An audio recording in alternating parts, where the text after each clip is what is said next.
Hello, everyone, and welcome to How to Craft a Nonfiction Proposal with our fantastic presenter, Amy Fish. Amy is the author of I Wanted Fries with That, How to Ask for What You Want and Get What You Need, which is published by New World Library in 2019, and The Art of Complaining Effectively, Avamore 2015. I Wanted Fries with That was named by CBC as one of the 40 works of creative nonfiction to watch out for, and was a pick for 14 books for those that love to laugh, both in 2019. Amy is a staff reviewer and interviewer for the Hippocampus magazine for creative nonfiction and the ombudsman at Concordia University in Montreal. And with that, I am going to let Amy get started and give us her wisdom on how to craft a nonfiction proposal. Okay, yeah, we did it. So here we are. I think, can you see me while I'm reading? I hope you can. The first thing I want to do is introduce myself to you. Then we're going to talk about what a nonfiction proposal is, what you should be thinking about when you're crafting it. And then we're going to go section by section, what you need to include. At the end, I'll show you how to be fancy, if you want to be fancy. And then I'll recommend a couple books for you. So I am Amy. You can see me here, but you can see me here looking way more glamorous, holding my two books, The Art of Complaining Effectively, and I Wanted Fries with That. I am currently doing my MFA at the University of King's College in Halifax. I am the staff writer. So I do for Hippocampus magazine, I do a lot of book reviews and I do some author interviews. And I am 100% Canadian and powered by Tim Hortons coffee. Coffee all the way for me. Those are a few things that you need to know. And what is a nonfiction proposal? So the point of a nonfiction proposal is to take your megaphone and announce yourself as a nonfiction writer and explain what your book is about and why your book is going to sell. Nonfiction sells on proposal, not 100% of the time, but very often. That means that you don't have to have your entire book completed when you're doing a proposal, when you're submitting, but you want to have enough of it done so that you could complete the proposal in a strong fashion. The proposal is also going to be a roadmap for you, where it's going to show where you're going and how you're going to get there. But there's one more thing. Why do I have a detective? Because the proposal is going to help you identify where the holes are in your story. See, when I think of a story with tons of holes, I always think of Swiss cheese. Like, raise your hand if you like cheese. And a Swiss cheese story would be a story where, let's say, you know what you want to talk about, but you don't know who your target audience is. Or you know what your target audience is, but you're not really sure how you're going to end the book. When you're writing your proposal, all of that is going to come to light. So the proposal, when it's finished, is a roadmap for you, and it's a way to announce yourself. But when you're working on it, it's also a way to identify problems. When the proposal is completely finished, it also might impact how much money you're going to make when you sell your book. Now, we're all writers here, so we could all agree that we're not making a fortune, no matter how good our proposal is. But every penny counts. And if your proposal is strong and your proposal is tight and you've shown yourself in the best possible way, your chances of getting a better offer are higher. When you are sitting down to craft your proposal, what I want you to think about is, first of all, why will this book sell? The proposal is more of a sales tool than it is a literary masterpiece. It has to be written well for sure, but it really is something that's going to show you to the world, and it's going to show your book.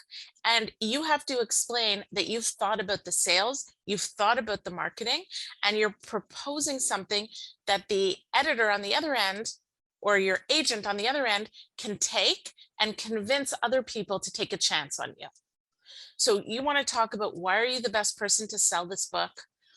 Why are you the best person to write this book? Why you? What is specific about you, Amy Fish, in my case, that makes me good at writing about complaining? Because I'm an ombudsperson. I write about complaints. I talk about complaints. I think about complaints all the time. I've treated over 6,000 complaints. So when it comes to writing about complaints, I could explain why I'm the best person. You need to understand how your book fits into the larger conversation. So, for example, if you're writing about true crime, you want to know what are the trends in true crime right now? What are people talking about? What are people writing about? What are people watching? You also want to make sure that any agent you're submitting to, or any publisher, or any contest may have put guidelines out, and you want to make sure that your proposal fits those guidelines. So, for example, some may have a word limit, some may request only one sample chapter, some may request 3 sample chapters. So, know who you're sending it to and know what they want when you sit down to craft your proposal. That's why I'm saying follow the expected norms, because there are certain things that you will automatically see in your proposal, in any proposal, and there are things that you can do to make it your own. So that's typical of me. I'm giving you 2 opposite pieces of advice. Follow the norms, give them what they expect, but also make it your own. And so you can choose aspects of it to be unique. So let's go by one through all the key sections that you need to include in your proposal. Again, it's up to you what order you want to put them in, and it's up to you if the agent you're submitting to or the press you're submitting to has specific guidelines, you might have to modify it a little bit. You want to have a synopsis right off. So this is a summary of what the book is about. You want it to be short and sweet. You want to remember your tone. This is where you grab people. So a page, maybe a page and a half max, but this is really where you're describing the book. So for example, let's say your book is about women's basketball in Canada. That could mean anything. So in your synopsis, you're going to explain yourself in a little bit more detail. I gave you a few examples here. This book is about the rise of girls basketball in Canada. The first section is about elementary school programs. The second section is about high school competition. And finally, the book closes with an overview of women's college ball in all Canadian universities. Or, this book is about the women who coach girls basketball in North America. Each section will profile a different coach, who she is, where she came from, and most importantly, where she is going. Option 3, this book follows a women's basketball team from the first day of tryouts to the last day of playoffs. So you see what I'm saying? If you just say my book is about women's basketball in Canada, it's specific, but it's not enough. When I read your synopsis, I want to walk away from the synopsis understanding, what journey are you taking me on? Where are we going together? And so you will take whichever one of these is closest to your idea, and you'll use it to flesh out your synopsis a little bit more. You always need to have your word count and your timeline. I put them together. So for me, that's a tiny section. The headline, the title is word count timeline. And I just say, how long is the book? When will it be ready? Be confident. This 60,000 word book will be delivered 6 months from signing of contract, or this book will be between 75 and 90,000 words and will be completed at the end of 2023. Be strong. This is not the opportunity to say, well, I'm not really sure. I'm hoping it will be around 50,000. I might throw in an extra chapter. No, this now you're strong, okay? Flex your muscles and you pow pow. This is your word count. This is your timeline. Know that you're not tied to it. As the project goes on, there will be negotiation. Maybe they will come back to you and say, we like the book, but we want it to be 50,000 words, or we like the book, we need it in 4 months. And you'll have the opportunity to see if that's realistic for you or not, and the opportunity to counter and come back with something else. Does that make sense? This is recorded, but I'm hoping that you're nodding your heads. Your bio and your previous work. So again, short and sweet. Your bio is a summary, and you're going to include, like I say, relevant information and irrelevant information. What do I mean by that? Like in your bio, you want to talk about your writing experience, and you want to talk about what specifically ties you to this nonfiction work.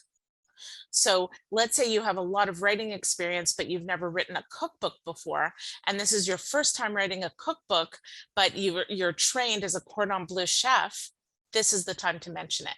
So I have been a writer for 47 years, and I have been a chef for 8 of those years. I've from my tiramisu to my toast, I'm trained in these ways. And so this is my relevant experience in terms of writing. This is my relevant experience in terms of my subject matter expertise. When I say irrelevant, that might be a sentence or two about you that's interesting, but maybe not necessarily tying in specifically to the project, but that might make you memorable or interesting. Did you compete in a certain sport? Do you have an interesting hobby? I mean, drink a lot of coffee, I told you, and I spill a lot of coffee. So in my bio, I say I'm a Canadian and a coffee spiller because it's sort of funny, and also because it's true. And it makes you think right away, okay, I know what type of person this is. This person is maybe not so careful, maybe a little clumsy.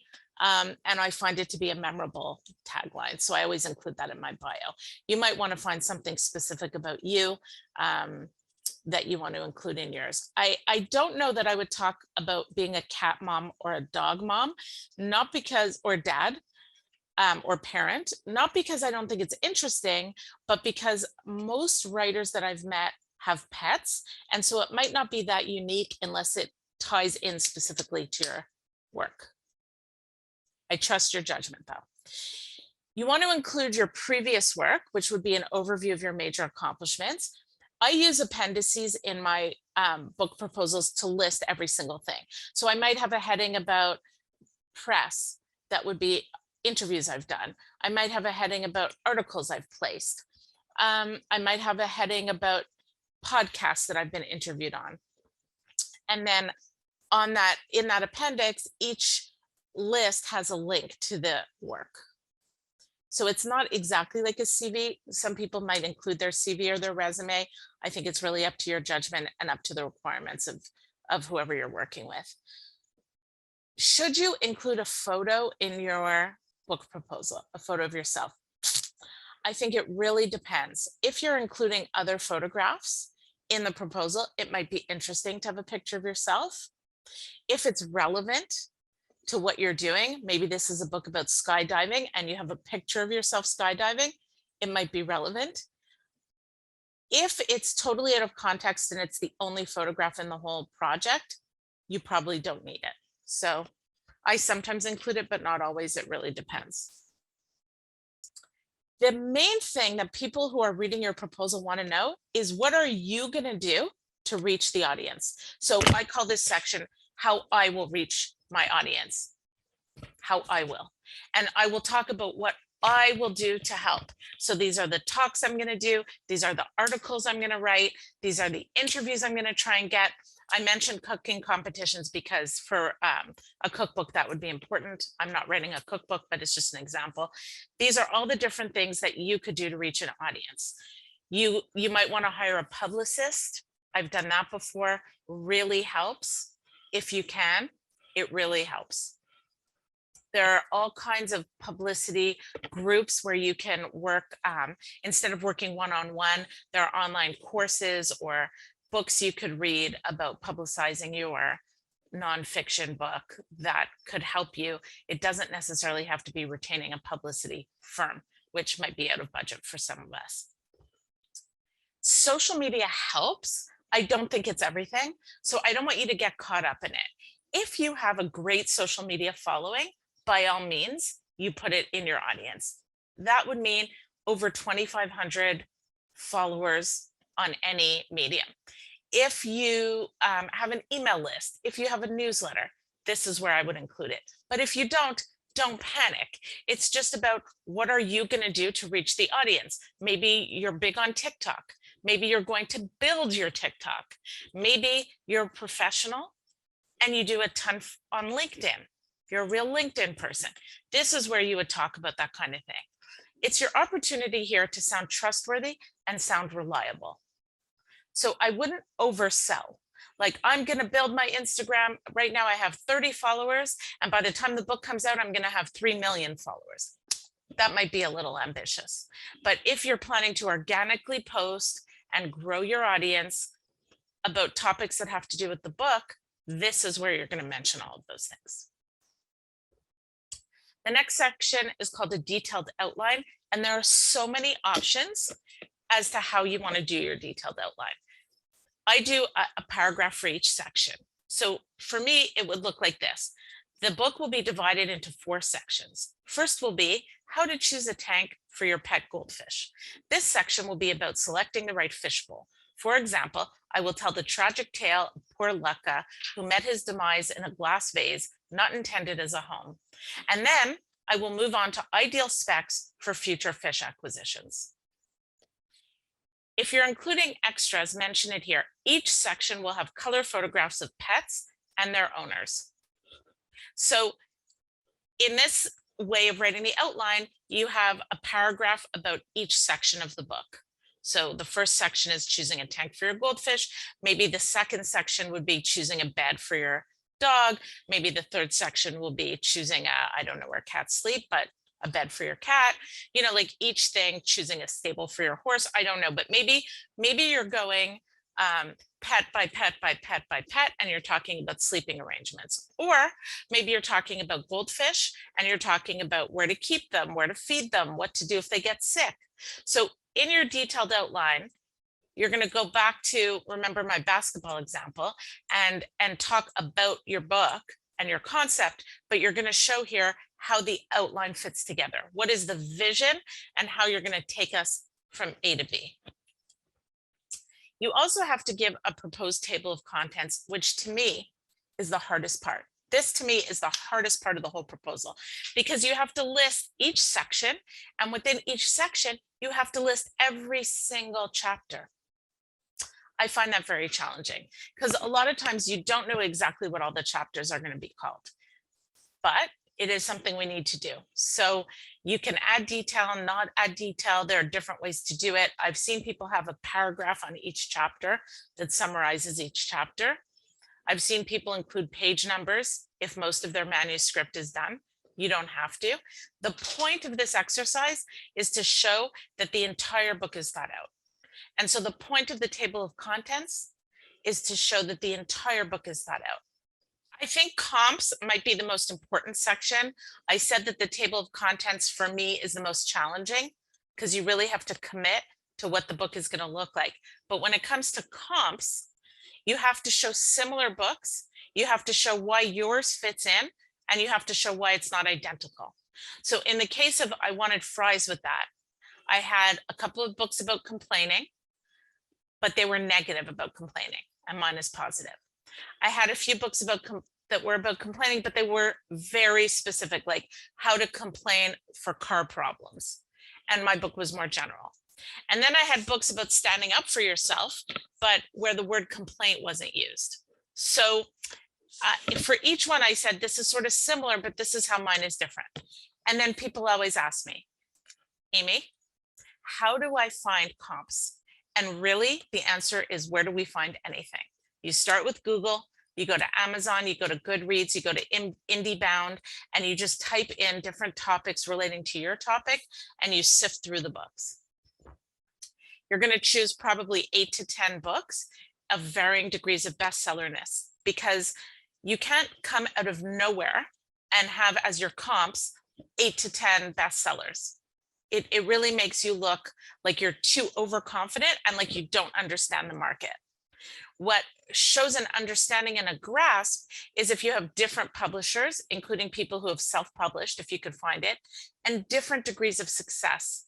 So more recent books are better. I think you can go back. I've heard 6 years. I've heard 3 years. The point is, you don't want to go back decades unless it's a book that really has proven itself and has sold over and over and over again. I'm just thinking about How to Win Friends and Influence People. If it's sort of similar to that, you might include one bestseller in your 8 to 10 and one on the older side, but you want to show a range and an understanding of your topic. You can use movies, TV shows, and podcasts too, if you want to show how important this topic is. So let's say you're writing about genealogy and you want to say that genealogy has become increasingly more popular. You can use examples of podcasts or TV shows that show family reunification or show people searching their family tree. And you can use that to show how this topic is getting more popular. Now, I hate to tell people to be nice because I feel like nice is our baseline. Okay, we all should be nice all the time. But I'm not going to take a chance, and I'm going to spell it out for you. When you are writing about comps, don't dismiss them. Don't write, well, this book is a comp to mine, but I'm so much better. Or this book is a comp to mine, but I will be more thorough. This book is not interesting, or this book is boring, or this book is too long, or this book doesn't go into enough detail or goes into too much detail. That's not being nice. I think you want to word it in a very diplomatic way and say something like, this book is similar to my book, but my book will have a more lighthearted tone, or my book focuses more on readability. Think of a way to say it where you're sort of getting your point across, but in the nicest possible way. Your target audience is another really important section. If your target audience is specific, list it. If you have a few target audiences, mention all your favorites. So 2 examples for you. Book title, How to Start Your Own Carpet Cleaning Business. This book will resonate with people who are looking to start their own carpet cleaning business. Those who are exploring carpet cleaning as a career but aren't sure yet also might be interested, as would potential window cleaners and others in the industry.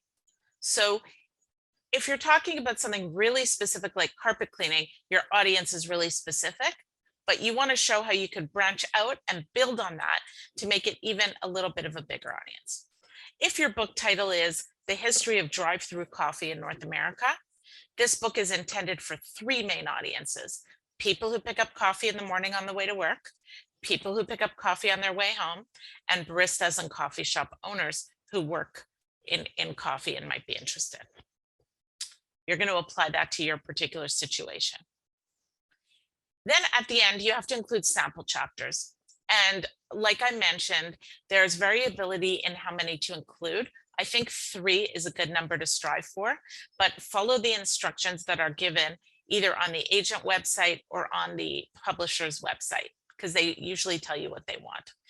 Now, they sometimes ask for the first 3 chapters, but you really want to send your best chapters. So somebody was saying to me, the problem with not sending your first 3 is that it makes people suspicious, like, oh, why aren't her first 3 her best 3? And it makes people wonder what is in the first 3 that she's trying to hide. So I don't know how I feel about that. I've done my best 3 and I've done my first 3. I've done it both ways. I think it's up to you, but just know that these have to be your really strong, really tight, really powerful chapters. Now we get to the fancy part. If you want to be fancy, you can include some optional sections. One thing I saw that I love is this book in 1 sentence. This book is about feeding your pets. Like we talked about before, this book is about feeding your pets from goldfish to gorillas, or this book is about basketball from the first game to the last, from the first win to the last defeat. This book is about, so you can include 1 sentence that sums up your whole idea. You know, when people talk about an elevator pitch, this is like your 1 sentence. I like that section. Sometimes people include recipes or other sidebars. If in the book you're going to have kind of a workbook angle, questions for discussion, you might want to include some of those, just to give an example of what you're doing.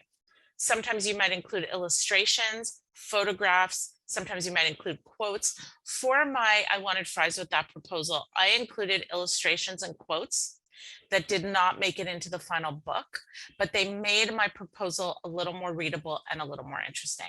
So it's something to think about. I've seen proposals where people include their endorsements, so their book blurbs, but that would mean that you have enough of the book written that you've given it to someone and they have blurbed for you already. And if that is the case, and if you do have those blurbs, I think it would be really interesting to include those in your proposal. Or people you know that you could reach out to. That might be a section, possible blurbs. If you know great writers, if you know well-known people in your industry, if you have some kind of a name for yourself in that area, you might want to include those endorsements as a section. Some people include similar articles that they've published. If you've had an article go viral, or you've had a column, or you write about this often, you write about this topic often, let's say it's a travel memoir and you write about travel all the time, you might want to include your similar published articles. You might want to include links to your blog or links to other relevant things that you have presented. Maybe you have videos of yourself talking about this, or videos of yourself doing the activity, like I gave you the skydiving example. Now we're coming to the end. When you think you're done, what do?